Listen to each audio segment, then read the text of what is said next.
People don't pay me because I'm smarter. People pay me because what I do works. That's it. What I do works. What I teach works. If you want to know what pretexting in real life looks like, you're in the right place. I'm going to share with you 3 times that I've done pretexting as a private investigator. One of them is as a process server to get information or access that I was not going to be able to get any other way. Hi, this is Larry K with shadowanyone.com. What I'm not covering today, and this is what we call today, is pretexting is when you use permissible deception, when it's legal and I would say also ethically or morally okay to use deception to get information or access that you would otherwise not be able to get. What I'm not going to be talking about today is just this is a whole deep world of pretexting. I'm not going to be talking about when not to pretext. There's other video and time for that. This is about just what it looks like when you actually go out and do it. Now, you can pretext just over the phone. That's kind of a safe thing. It feels much easier and safer. You can pretext on the computer, emails and whatnot. You can pretext on social media, but I'm going to talk about going out toes to toes, nose to nose, and pretexting people. The first example I have for you is a client of mine, and really the client hired the law firm. The law firm hired me. I did a lot of work for the law firm, and the client had been the victim of fraud. A manufacturing facility had made big promises to the client, and then it didn't pan out. None of it was real as to what it looked like. Now, all the paperwork that the client signed, the company had met all those requirements. The law firm was taking the approach that, look, you have made a verbal contract as well. There were other promises made that are legally binding. The tricky thing is you can't prove it, right? It's tough.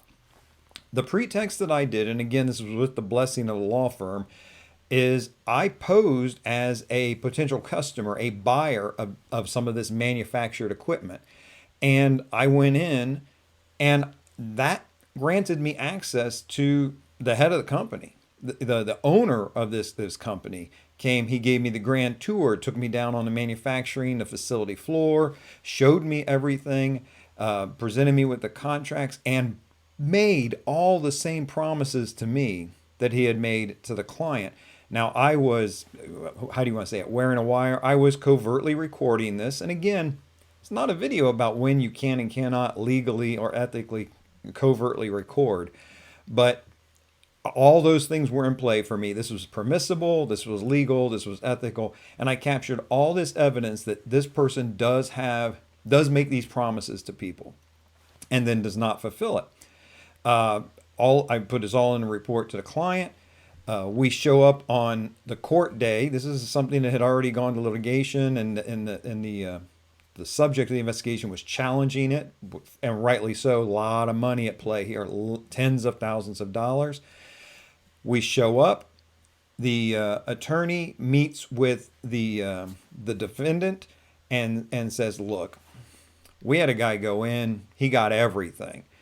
And I was in the hallway down the way. I could see this interaction. I couldn't hear it, but I could watch. I could see the defendant. He just, all the air went out of him. He just knew he was done because they had gathered all the evidence that what the plaintiff, what my client was saying was true. So there's an example of going in real life, doing a pretext. Is it weird, scary, sketchy? Yeah, it can be in a sense. I'm fairly comfortable with that kind of thing. Biggest thing I used to have back then was just an equipment issue. The equipment back then for these covert recordings was nothing like it is now, was not nearly as nice, as small as it. So let me tell you, I get that there's a certain apprehension. And when you go in now to covertly record something and you think, oh my, this ink pen is so obvious, everybody's going to know. No, nobody's going to know. Not if you handle it properly. The second example I want to give you was kind of a last minute pretext. There was no preparation, no nothing. I was working a surveillance. It was a child custody case. The custodial mother lived in a trailer park. Her deadbeat ex-convict, I think he was dealing dope at the time, but not much or successfully, just just a knucklehead hairball of a guy who the courts had said don't let him around the kids. This was a condition of her having custody of the children. He was living with her. So I go into this trailer park. Initially, it was just going to be surveillance to catch this guy coming or going. And if you know surveillance, if you've gotten the Investigator's Ultimate Guide to Surveillance, you know, okay, this is something you have to establish over a period of time. Sometimes your client's going to tell you, here's what we need, and you may need him coming out in the morning 3 different times, that kind of thing.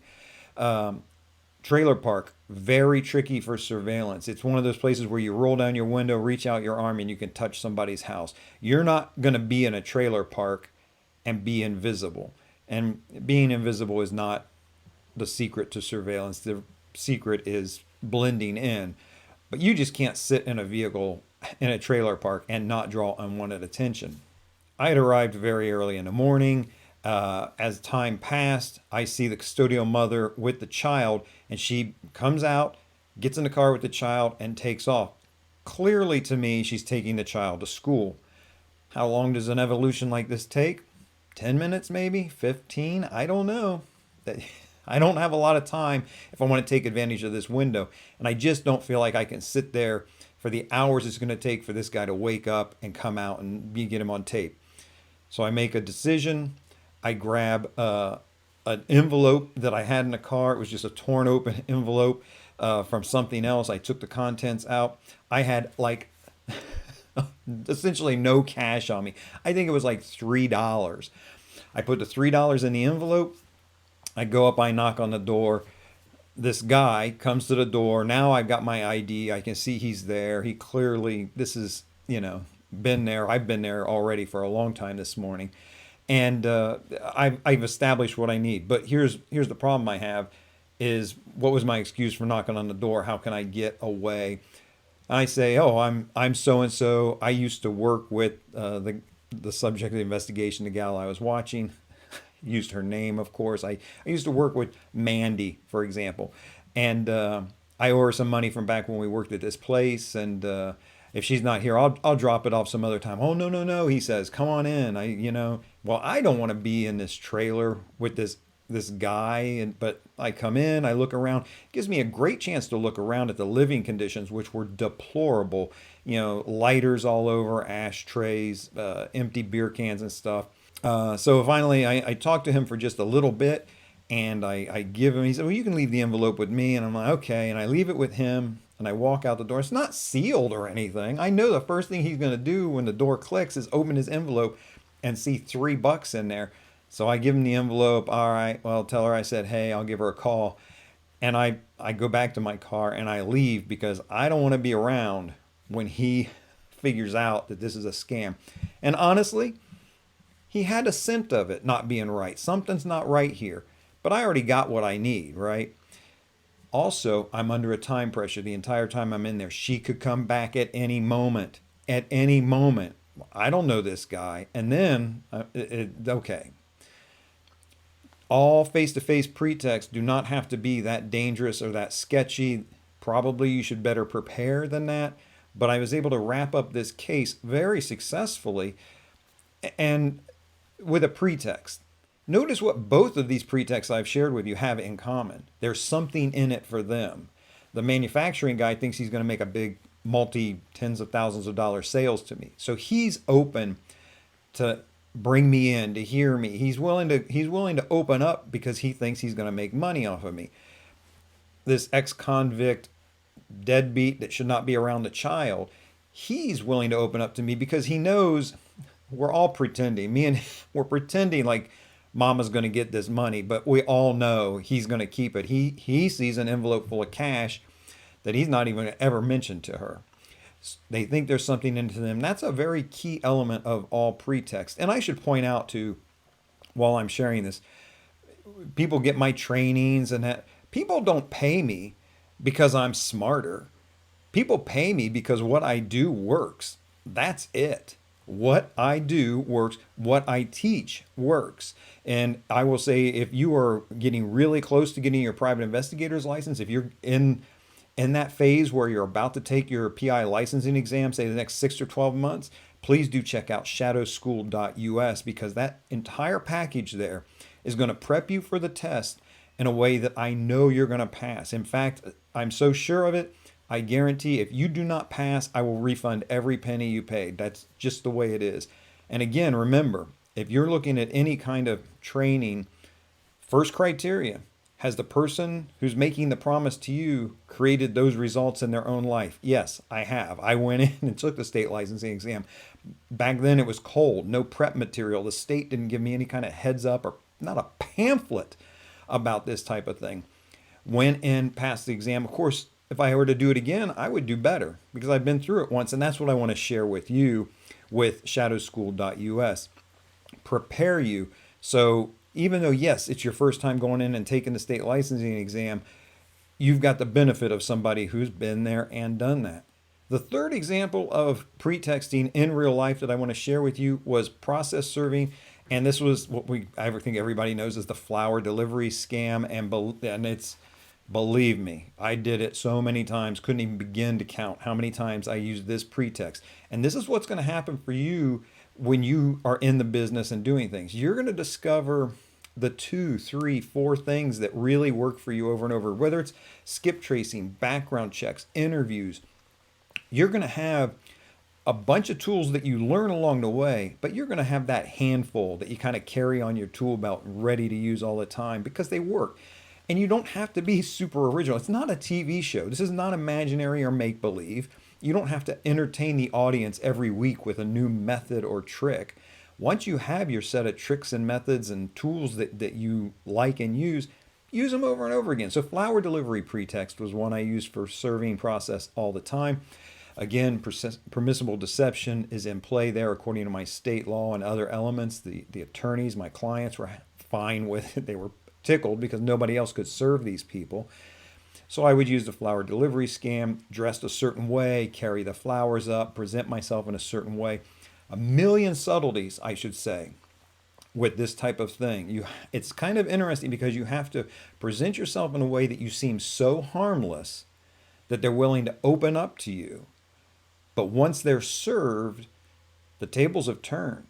And if they've already decided that they can whoop you, you got to be able to turn or project or deal with that in a way that they know this guy it's more trouble than it's worth to mess with this guy. One of the real secrets there, I teach this in my Investigator's Ultimate Guide to Process Serving, is they're just so stunned initially. You have, and I mean a matter of seconds, maybe 6 seconds, to get away. I take my first few steps backwards, kind of in a natural way. I don't want to turn my back on them, especially when they're within reach of them. But you can get away. Once you've done it a few times, you get a feel for this. I will also say, again, with all of these pretexts, don't think you can just watch this video and, oh, now I can do pretext. I know that's fun to do with other online videos. Oh, now I know this trick and I could, no. There's a million subtleties with these things. You really have to learn them. For example, with the process serving one, and I talk about this in my course, one time I go up and serve somebody for flower delivery and she's not home, but her boyfriend is. And the only thing he's got, first thing out of his mouth, who's sending her flowers? Okay. If you're not prepared to deal with that, then you've earned her a whooping when she gets home. You may have earned yourself a whooping too for not telling him who's sent. I mean, you better be able to prepare. And I talk about that in the course if you need to know the answer. And if you're really in the industry and are doing this type of thing, the Investigator's Ultimate Guide to Process Serving, I address all of that. My caution to you is don't think just because you've watched this video, now you can go out and do it. There's a lot more to all of these things. And that's why I have the paid training. That's why I have Shadow School over at shadowschool.us. Please do invest in yourself if you're doing this serious and for real so that you can do it right and do it safely. In the meantime, this is Larry K with shadowanyone.com. Remember, do the right thing, even if it's the hard thing.